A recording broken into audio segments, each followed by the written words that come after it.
The Tale of the Cruise Ship.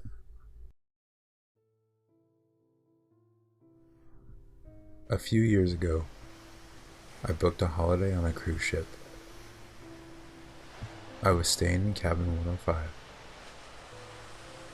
Each cabin had a bunk bed, so I had to share the cabin with another person.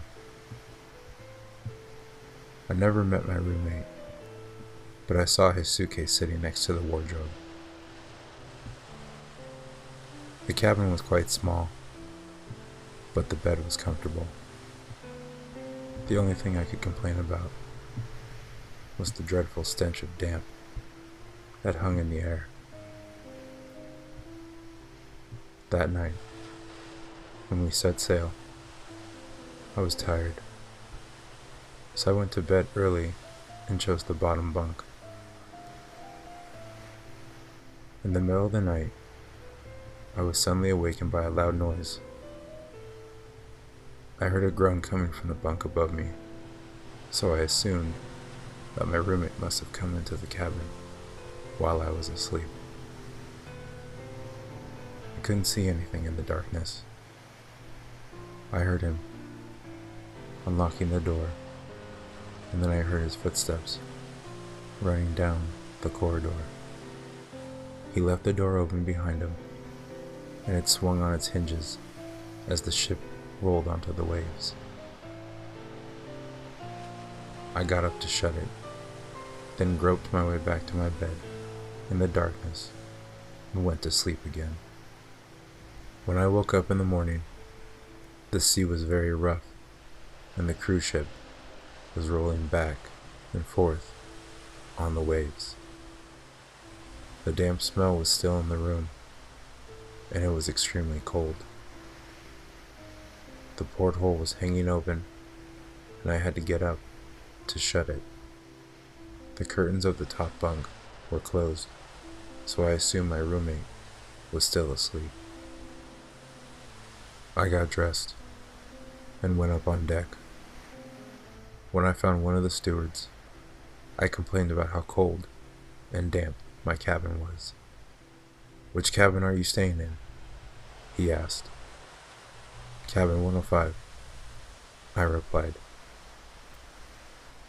As soon as I said this, the steward's face turned pale. He visibly shuddered and stared at me. "What's the matter?" I asked. "Oh, nothing," he replied. "It's just that everyone who stays in that cabin has complained about it. There's something not right about it." "Well, I'm not supposed to talk about it. They don't want us to frighten the passengers." "What are you talking about?" I asked in surprise. The steward looked over his shoulder and lowered his voice.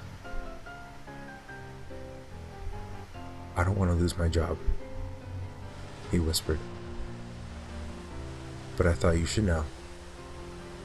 On the last 3 trips, all of the people who have slept in cabin 105 have jumped overboard." With that, the steward walked away.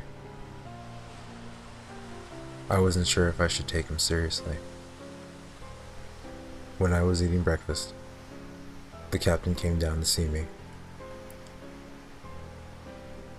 "Have you seen your roommate?" he asked. "No," I replied. "Why?" "He seems to have disappeared," the captain said in a low voice. "We're afraid he might have jumped overboard." "He's the 4th then," I exclaimed. When he realized I knew about the other 3, the captain became nervous. "Don't mention this to the other passengers," he said grimly. "We don't want a panic on our hands." That night, When I went back to my cabin, I pulled back the curtains on the top bunk. It was empty. It gave me the creeps to think that the man who slept there was probably dead now. I got undressed and lay down on my bed to get some sleep.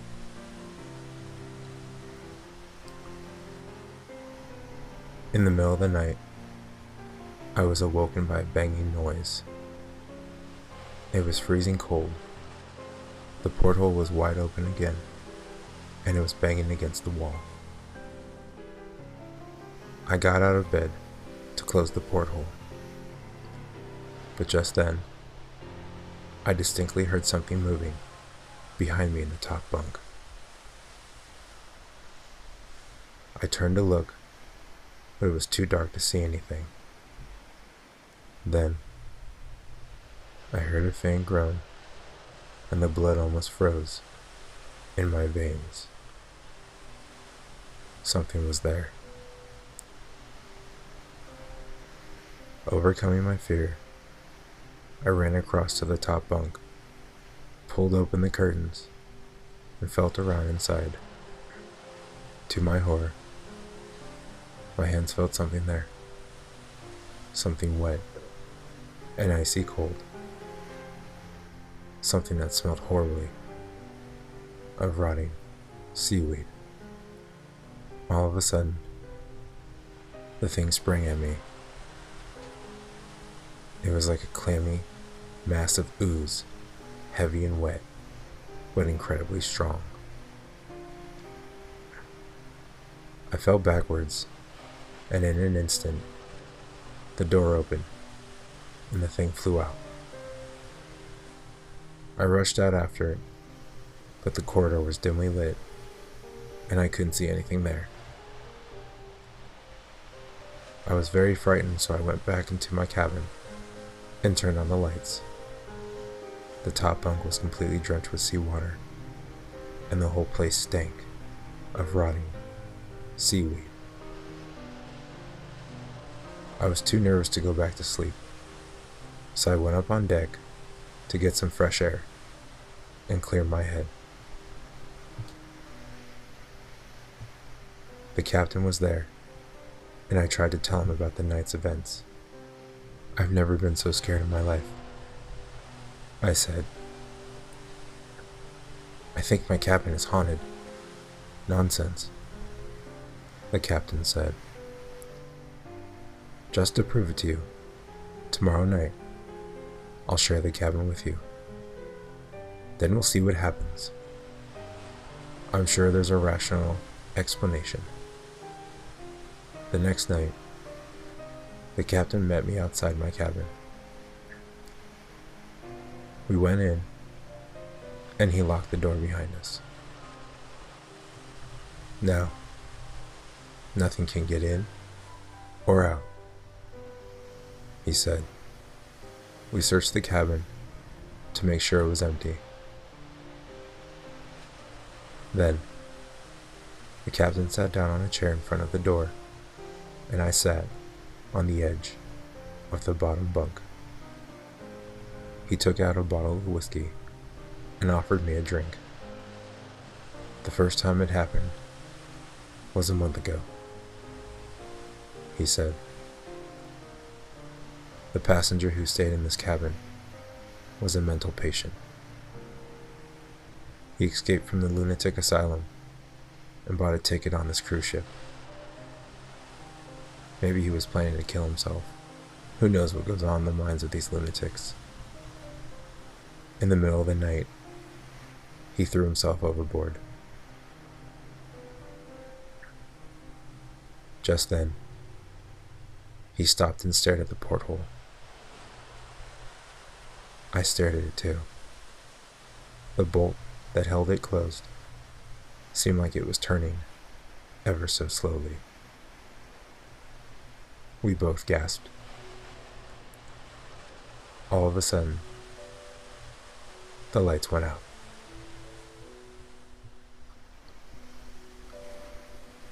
The cruise ship rolled on the waves, and the porthole slammed open. The curtains on the top bunk swung back and forth. The captain jumped to his feet with a loud cry of surprise. In the darkness, I could see him wrestling with something. "There's something in the top bunk," he screamed. I reached out and tried to help him, but my fingers closed around something ghastly. Something that was horrible, beyond words. Something that stank of rotting seaweed and stale sea water. It was a slippery, oozy, horrible thing. The pale, bloated corpse of a drowned man. His dead white eyes stared at me from the darkness, and there was an awful grimace on its dead face. The ghastly thing grabbed me by the neck and began to choke the life out of me. It was so strong. It overpowered me. I was struggling to breathe. I cried out, and it let me go.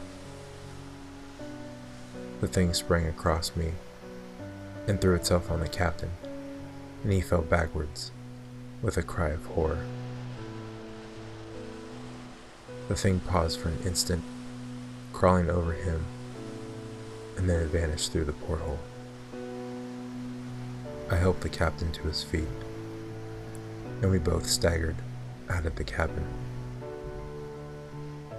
An hour later, some members of ship's crew were nailing boards over the cabin door.